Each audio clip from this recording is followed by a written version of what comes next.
Drugs मामले में NCB ने डोंगरी इलाके में छापा मारकर 2 अफराद को गिरफ्तार किया है। दोनों फायर ब्रिगेड के मुलाजिम हैं। दोनों के कब्जे से एमडी ड्रग्स भी जब्त किया गया है। इन्हें आज अदालत में पेश किया जाएगा। दरअसल एनसीबी को खुफिया इत्तला मिली थी कि इसी खुफिया इत्तला पर एजेंसी ने कार्रवाई की है। प्रशांत पांडे हमारे साथ, हमारे नुमाइंदे जुड़े हुए हैं। एनसीबी का दायरा लगातार बढ़ता हुआ दिखाई दे रहा है।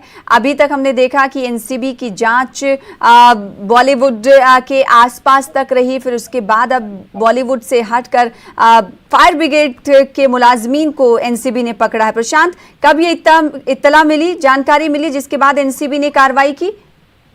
जी बिल्कुल, देखिए हम देख रहे हैं कि पिछले दिनों से एनसीबी जो है अपना जांच का जो दायरा है लगातार ड्रग के खिलाफ जो है बढ़ाते चला जा रहा है। और कल उन्हें एक जानकारी मिली थी कि मुंबई के डोंगरी इलाके में कुछ ड्रग पेडलर जो है ड्रग की तस्करी करने के लिए आएंगे और उसी इंफॉर्मेशन पर वहां पर डोंगरी इलाके पे छापा मारा गया।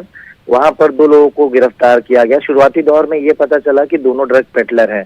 उनके पास से एमडी नामक ड्रग्स जब्त भी की गई, लेकिन जांच जब की गई, उनसे पूछताछ की गई तो पता चला दोनों में से एक ड्रग पेडलर यानी जो ड्रग की तस्करी कर रहा था, जिसके पास से एमडी ड्रग्स बरामद हुआ है, वो मुंबई फायर ब्रिगेड कर्मचारी है। अब ये सबसे बड़ा शॉकिंग था जांच अधिकारियों के लिए कि अब तक जो है ड्रग पेडलरों के तौर पर वो लोग गिरफ्तार होते थे जिनका कोई बैकग्राउंड नहीं होता था। उनका बैकग्राउंड सिर्फ ये होता था कि वो ड्रग पेडलरिंग करते हैं, लोगों से पैसे लेकर के उन्हें ड्रग्स देते थे। लेकिन कल जिस तरह से इस व्यक्ति की शिनाख्त हुई और पता चला कि ये खुद जो है फायर ब्रिगेड कर्मचारी है, तो ऐसे में सबसे शॉकिंग चीज है। और एनसीबी के अधिकारी अब जो है अपने जांच का दायरा जो है वो फायर ब्रिगेड, बीएमसी कर्मचारी और ऐसे भी लोग हैं जिनकी तरफ बढ़ाएंगे। अब देखना ही होगा कि जब इन दोनों को अदालत में पेश करेंगे। मैं आपको बता दूं कि मेडिकल के लिए दोनों को ले जाया गया है।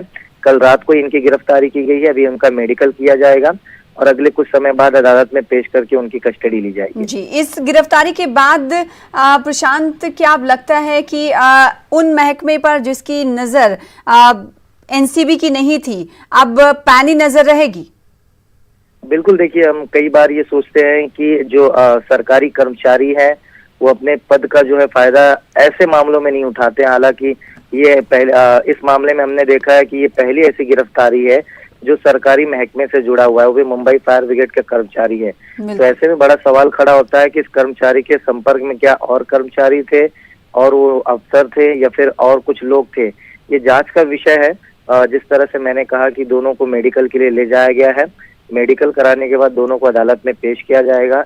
एनसीबी जब अपनी कस्टडी दोनों की लेगी, उसके बाद जांच का दायरा बढ़ाएगी और जानना चाहेगी कि आखिर ये किनके किनके संपर्क में थे, क्या कोई और सरकारी बाबू या कोई सरकारी कर्मचारी इनके संपर्क में है तो किस तरह से है, ये ड्रग पेडलिंग कर रहे थे तो कितने समय से कर रहे हैं और किनके किनके संपर्क में थे। ये तमाम चीजें जो है इनसे जानने की कोशिश एनसीबी करेगी। जी, तो एनसीबी ने एक चौंकाने वाली गिरफ्तारी की है। पहली बार सरकारी महकमे से गिरफ्तारी अमल में लाई गई है। 2 आपको बता दें कि फायर ब्रिगेड के मुलाजिम हैं जिन्हें गिरफ्तार किया गया है। जांच टीम के लिए ले जाया गया है, फिर उसके बाद इन्हें कोर्ट में पेश किया जाएगा। बेहद शुक्रिया प्रशांत हमारे साथ जुड़ने के लिए और अपडेट देने के लिए।